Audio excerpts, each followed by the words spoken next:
तारक मेहता का उल्टा चश्मा, जो कभी इंडिया का नंबर 1 शो था, जिसके ओल्ड एपिसोड अभी तक हम लोग देखते हैं, जिनमें लगभग सारे बॉलीवुड एक्टर अपनी मूवी का प्रमोशन कराने के लिए आते थे। आखिर क्यों और कैसे हुआ शो का डाउनफॉल स्टार्ट?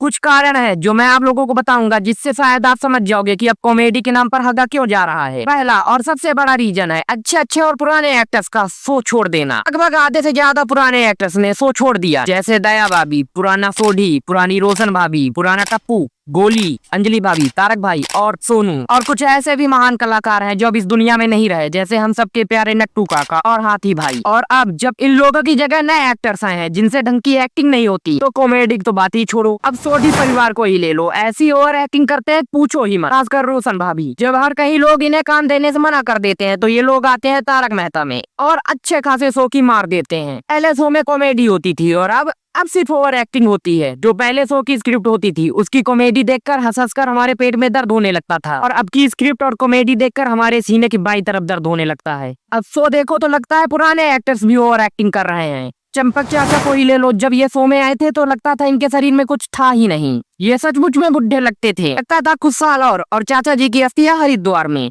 और अब तो ऐसा लगता है कि जेठालाल चंपकलाल का बड़ा भाई है। शो में स्टोरी जैसे स्टार्ट हुई थी लगभग वैसे ही चल रही है। ना तो पोपटलाल की शादी हुई, ना आगे होगी। पोपटलाल की 20 से 25 लड़कियों से शादी की बात छिड़ी। बहुत बार तो मंडप से पोपटलाल की शादी टूट गई। टेकर्स क्यों नहीं कराना चाहते पोपटलाल की शादी? क्या कमी है पोपटलाल में? टेकर्स क्या समझते हैं, पोपट की प्रजनन क्षमता में कोई समस्या है? चलो पोपटलाल तो पोपटलाल, सुंदर और अब्दुल की भी शादी नहीं कराई। चलो सुंदरलाल, उससे ऐसे भी कौन शादी करेगा, और जेठालाल कौन सा होने ही देगा। और अब्दुल की तो अब तक 4 से 5 शादियां हो जानी चाहिए थी। पूरा शो सिर्फ जेठालाल के कंधों पर चल रहा है। जिस दिन दिलीप जोशी मतलब जेठालाल ने शो छोड़ दिया, उस दिन इसका आखिरी एपिसोड आएगा। अब आते हैं टप्पू सेना पर। पुरानी टप्पू सेना और नई टप्पू सेना में जमीन आसमान का अंतर है। जब टप्पू सेना छोटी थी तो उसने कितने गुंडों और एक बार तो चुड़ैल को भी पकड़वाया और पूरी सोसाइटी के नाक के नीचे दम करके रखती थी। अब जब नई टप्पू सेना 25-30 साल के घोड़े हो गए हैं, तो ऐसे बिहेव करते हैं जैसे अभी जस्ट पैदा होकर बड़े हुए हैं। उनके शादी तक के एपिसोड आने स्टार्ट हो गए, मगर ना कोई जॉब करता है और ना किसी ने जॉब करने की कोशिश की। इसलिए में 27-28 साल के लड़के अपना करियर बनाने में लग जाते हैं।